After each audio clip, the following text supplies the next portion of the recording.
Although this course is focused on how to maintain and repair domestic refrigerators, what is handy is to understand how refrigeration preserves food. I'm going to take a steak, which is raw. And what happens is, this is assumed there are some bacteria on my steak, as it currently is. Let's call this bacteria Salmonella. What happens is, every 20 minutes, the bacteria will double up.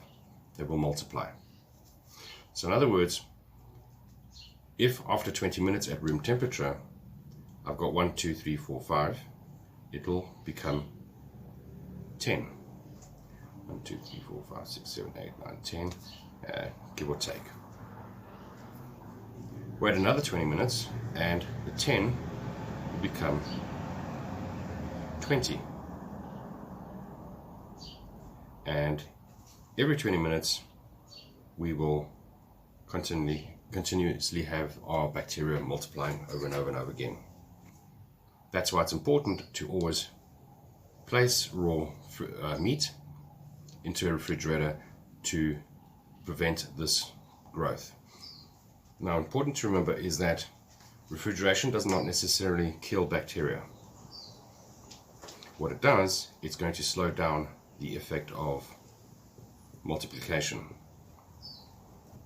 So effectively, what it's going to do, if we take our fridge down to, say, 3 degrees Celsius, I'm going to slow down the growth of, or the multiplication of my bacteria. What happens with bacteria is, if I take a Salmonella, in our bodies we have antibodies. Their job is to attack the invading bacteria. Now, if our immune system is low, we only have a set amount of antibodies. If our steak has been left for too long at room temperature and our bacteria has multiplied, as I mentioned, we only have a certain amount of antibodies. What's going to happen is our bacteria has multiplied, and they eventually outnumber our available antibodies.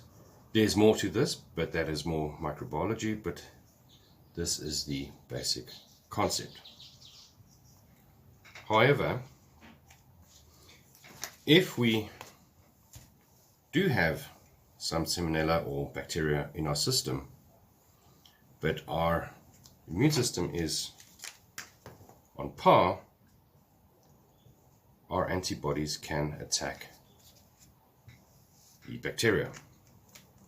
Just remember that no matter how hygienic a piece of meat the butchery is, you will always have some bacteria on your food. The idea is to have more antibodies than bacteria. So our refrigerator is purely going to reduce the growth rates, but also at the same time it could possibly kill certain bacteria depending on the stage of their development cycles. Here we're going to talk about how to store raw versus cooked meat. If I take this drawing here, we've got the raw meat on top of cooked meat. What happens is there's a high risk that you could have movement in the fridge and whatever juices could spill over onto our raw meat and contaminate it. That is your cross-contamination. So the correct method to do this is always put your cooked meat or cooked produce above the raw produce. This way you won't have any risk of cross-contamination. The second part to this, although that I put my cooked meat on top and my raw meat at the bottom, what happens is if it's uncovered, Every time that you open up a fridge, you create a vacuum and suction. You could render some bacteria airborne, which could circulate throughout the fridge. Same will apply if I have a fan, an evaporator fan. I'll be circulating the bacteria around the inner compartment of the fridge. My next favorite part is the usage of marinade. Marinade is one of the biggest reasons why people do get sick or food poisoning, is because what they will do, someone will do is they'll take the meat, place it in a marinade, then they will cook the meat and return it back into the marinade. What happens is that I'm taking my cooked meat and I'm placing it into raw marinade. And what's happened while this meat was marinating, the bacteria had already started to cross-contaminate, and during the cooking process, my marinade would have had the growth of bacteria. So if you want to reuse your marinade, it's always best to cook your meat first, and while it's cooking is boil your marinade. Here's an example. Boil the marinade just to kill any bacteria, and then you can place your cooked meat into the marinade sauce. So this example here is the biggest reason why people do get sick from food poisoning, due to cross-contamination of marinade and sauces.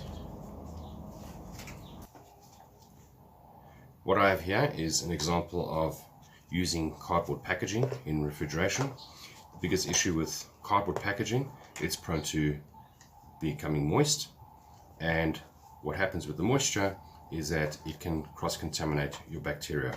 Although that you are going to freeze this or refrigerate it, you're still going to promote bacterial growth on your cardboard packaging. Not only that, but cardboard packaging is prone to spillage. So if we have had a spillage of say raw meat juices, we have already contaminated our cardboard packaging. Instead, what it's best to do is to rather remove all cardboard packaging when storing food at set temperatures in refrigeration ranges from 2 to 5 degrees.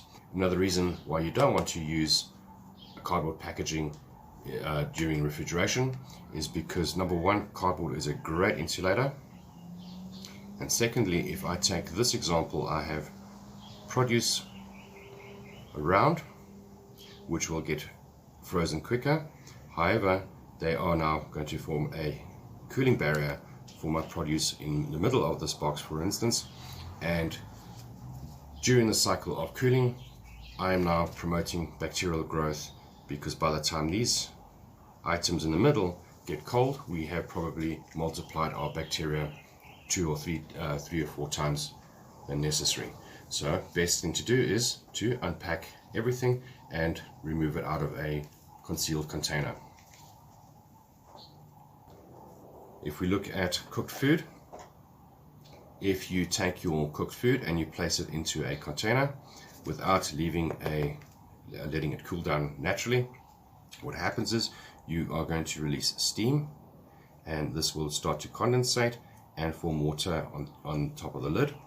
And not only that, but because you are creating a perfect environment, you're also creating a perfect breeding ground for bacteria. So by the time I take this and place it into my fridge, my bacteria has already multiplied and multiplied and multiplied. So the best thing to do is to let it cool naturally, where place your lid over and leave a gap to allow the steam to naturally escape. This way I'm not creating a perfect breeding environment for my bacteria. Once it's cooled down, I can safely place this into the refrigerator, knowing that I haven't compromised my produce.